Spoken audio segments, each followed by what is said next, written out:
আমরা কোথায় বাস করছি বলুন তো? আমরা কোথায় বাস করছি? আমরা কি এই ব্রহ্মাণ্ড থেকে আলাদাভাবে বাস করছি? আমরা কি এলিয়ান একটা, যে আলাদা জগতে বাস করছি? আমরা তো ব্রহ্মাণ্ডের মধ্যে বাস করছি, তাই না বন্ধুরা? তো আজকে হনুমান জয়ন্তীতে সবাইকে শুভেচ্ছা। নমস্কার বন্ধুরা, বেঙ্গলি ব্লগার নুপুরের চ্যানেলে আপনাদের সবাইকে স্বাগত। এই ভণ্ডগুলো, বিশেষ করে বুঝতেই পারছেন, একটা চুড়েল রয়েছে, চুড়েল চুড়েল হুম যেই ভণ্ড বাবা, ভণ্ডকে কিছু বললে ঈশ্বর দেখে নেবে। আর ভণ্ড যদি মানুষকে কিছু বলে, ঈশ্বর দেখবে না? ঈশ্বর কি চোখ বন্ধ করে থাকবে? ঈশ্বরের চোখ তো সর্বক্ষণই খোলা।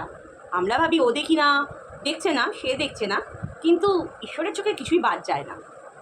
দিনের পর দিন একটা মন্দির করার জন্য একটা মেয়ের ওপর মানসিক টর্চার, এমনকি তাকে গায়ে হাত তোলাও হয়েছে না বলুন? সবাই দেখেছেন সেই ভিডিওটা।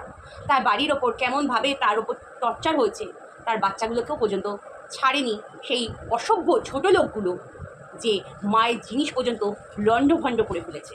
এরা বলে আবার ঈশ্বর বিশ্বাস করে, ভগবানকে খুব ভালোবাসে। একটা মন্দির করার জন্য এখানে ওখানে ছুটে বেড়াতে হচ্ছে। বড় বড় মাথাগুলো, যেগুলো টাকা চায়, শুধু টাকা, টাকা দাও, টাকা দাও। মগের মুল্লুক, তোলাবাজদের মগের মুল্লুক, টাকা দাও। মন্দির তো হবে বস, মন্দির হবে, ঠিক হবে মন্দির। আর যখন হবে, কিছু কিছু লোকের না মুখগুলো কালো হবে, বুঝেছেন তো? মুখগুলো কালো হবে। তো একটা ভণ্ডর তো কি আনন্দ, কি আনন্দ, মানে মন্দির হবে না, খুব লাফাচ্ছে। এই তো কৃষ্ণকালী মা আমার বাড়িতে নিয়ে এসছি, ওরা সাটা মন্দির বন্ধ হবে, আমার এখানে আসবে, আমি সবাইকে ওং বং চং ফং স্বাহা করে মুরগি বানাবো। কতগুলো আছে মুরগি বানায়, মুরগি বানানোর মানে মুরগি হবে দেখে যায়, বুঝেছেন তো? আর ও হচ্ছে ব্রেন ওয়াশ করাবে এই চুড়েল। সাথে আছে, কে আছে বলুন তো? ঘন্টা। আয় চুড়েল, আবার ঘন্টা বলেছি দেখে আবার বাজে কিছু ভাবিস না, ঠিক আছে?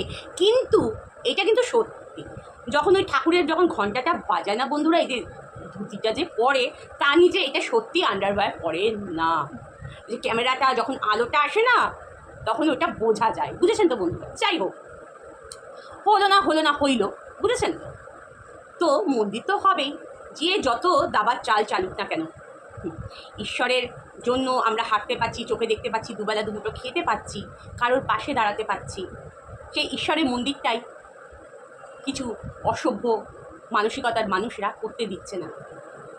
হয়তো আমরা মরে যাব, কিন্তু মন্দিরটা থেকে যাবে, জেনারেশন বাই জেনারেশন সেই মন্দিরে পুজো হবে, তাই না বন্ধুরা? ঠিক বলছি তো? আপনারা কমেন্টের মাধ্যমে অবশ্যই জানাবেন। আর আমার ভিডিওটা বেশি বেশি শেয়ার করবেন, লাইক করবেন আর কমেন্টস করবেন। আমরা সেই দেখেছি মঙ্গলা দিদির বাড়ির থেকে, যেইভাবে বাড়ির ভেতর ঢুকে মন্দিরগুলোকে তছনছ করে দিয়েছে, রামাবলি ছুঁড়ে ফেলে দিয়েছে। কিছু পাড়ার লোক, ক্লাবের লোকদের না টাকা খাওয়াতে হবে। সেটা আগের ভিডিওতেও বলেছি। যদি ফ্ল্যাট কেনেন, তাহলে ফ্ল্যাটের একটা ডিমান্ড হবে, আপনি এত লাখ টাকার ফ্ল্যাট কিনলেন, আমাদের হকটা দিন, তোলা বাস দিন। এটা ক্লাবের এগুলো বরাবরই। যেহেতু মঙ্গলা দিদি দূরে থাকে আর আমি থাকি কলকাতায়, মানে বিশাল দূর, বুঝেছেন তো? এটা যদি আমার জায়গা হতো, আমি ভালো করে বুঝিয়ে দিতাম, ঠিক আছে? তো অনেকভাবে, অনেক রকমভাবে মন্দিরটা যাতে না হয় সেই চেষ্টাটা করা হচ্ছে, কিন্তু মন্দির তো হবেই, হতেই হবে মন্দির। এত ভক্তের ইচ্ছে পূর্ণ হবে না? মা পূর্ণ করবে না? মা দেখছে দাঁড়িয়ে দাঁড়িয়ে, এক একজনের রূপ দেখছে, মানুষ রূপে অসুরের রূপ দেখছে মা। ভগবানের আওয়াজ না খুব নিস্তব্ধে হয়, তাই না? খালি ভুল আর ভুল, সেই মানুষটার ভুল আর ভুল। আর এই ভণ্ড যে দিনের পর দিন মানুষকে অভিশাপ দিয়ে যায়, বাজে বাজে কথা বলে, আপনারা বলতে পারেন, আপনি কি বাজে বাজে কথা বলেনি? আপনাকে যদি কেউ লাইনে মেয়ে বলে, তাকে আপনি কী দেবেন? ধুয়ে দেবেন না? না তাকে ফুলচন্দন দিয়ে পুজো করবেন, তাই তো? তাকে তো ধুয়ে দেবেন, তাই না? গান্ধীগিরি বাদি তো আর করতে আসবেন না, যে এক গালে মারলে আর এক গাল বাড়িয়ে দেবেন মার খাওয়ার জন্য, তাই না? কীভাবে অত্যাচার দিনের পর দিন এই মঙ্গলা দিদির ওপর করা হচ্ছে, এখনো পর্যন্ত তাকে মানসিকভাবে আর কত টর্চার করবে একটা মেয়ের ওপর। একটা নারীর ওপর টর্চার করতে খুব ভাল লাগে। সে তো ভালো কাজের জন্যই এগাচ্ছে, যে যাতে কৃষ্ণকালী মায়ের মন্দির হয়, প্রত্যেকটা ভক্ত আসতে পারে। প্রত্যেকটা ভক্ত, এত দূর দূর থেকে ভক্তগুলো আসে, বাতাসা, কেউ হয়তো মায়ের জন্য অনেক বাতাসা আনে, সব বলে যে এই বাতাসা দিয়ে না এদের জল করে দে, ওরা রোদের মধ্যে দাঁড়িয়ে আছে। এটা হচ্ছে মন, বিবেক, মানসিকতা।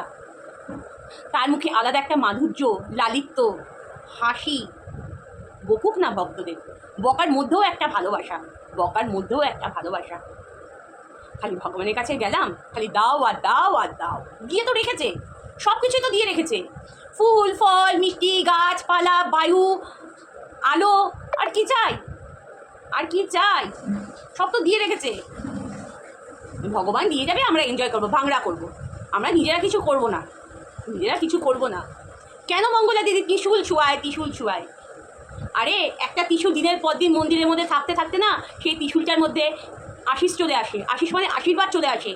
আমরা যে আসনটার মধ্যে পুজো করি না দিনের পর দিন, সেই আসনে বসে পুজো করতে করতে করতে করতে সেই আসনটাও একটা আলাদা মাধুর্য। যে প্রদীপ জ্বালাই, যেই ঘন্টা বাজাই, আমরা শঙ্খ বাজাই, সব কিছুর মধ্যে তখন ভগবানের আশিস চলে আসে, আশীর্বাদ চলে আসে। সে যদি মানুষের ত্রিশূল ছোঁয়ায় তাতে ক্ষতি কি? কাউকে তেল পড়া জল পড়া বলছে না, কিলো কিলো তেল নিয়ে এসো, মালিশের পর মালিশ করে দেবো, এগুলো তো বলছে না, এগুলো বলছে না। কি চাইছে সে? একটা মন্দির হোক, কৃষ্ণকালী মায়ের মন্দির হোক। আজকে কৃষ্ণকালী মায়ের প্রচারটা কে করলো? এই মঙ্গলা দিদিই করেছে, মঙ্গলা দিদিই করেছে। কৃষ্ণকালী মা ছিল, আগেও ছিল, কিন্তু এত তো প্রচার পাইনি, এত প্রচার পাইনি, এটাও তো বুঝতে হবে। কি প্রবলেমটা কি? মন্দির হলে কিসের প্রবলেম আপনাদের?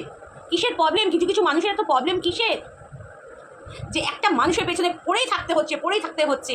এতগুলো টাকা পেলো, কোনো ভক্ত এত টাকা ডোনেট করলো, এত লাখ টাকা ডোনেট করলো, যে ভক্ত ডোনেট করছে তার সে তো হিসাব চাইছে না, সে তো হিসাব চাইছে না।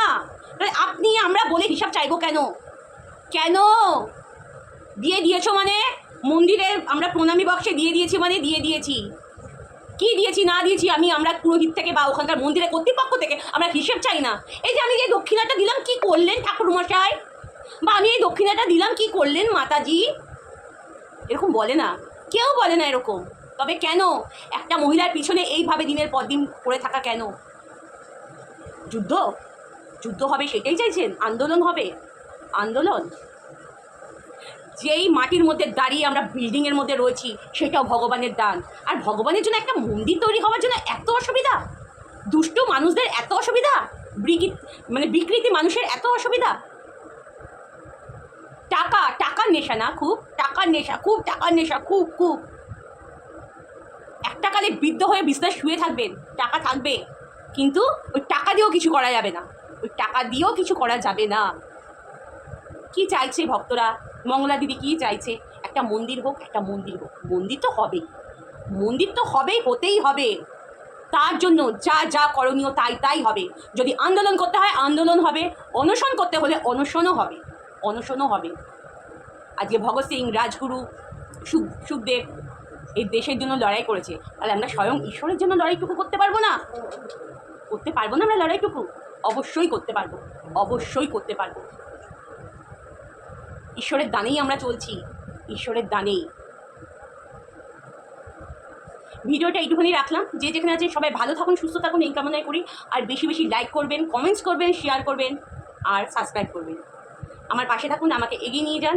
সবাই ভালো থাকুন। জয় কৃষ্ণকালী মায়ের জয়, জয় কৃষ্ণকালী মায়ের জয়, জয় কৃষ্ণকালী মায়ের জয়। বেশি বেশি করে নাম জপ করুন, আপনাদের মনস্কামনা মাকে জানান, ঠিক পূর্ণ হবে। মন্দিরের জন্য সবাই একত্র হন, সবাই এক হন। এইটুকুনি বলার ছিল। সবাই ভালো থাকুন, সুস্থ থাকুন।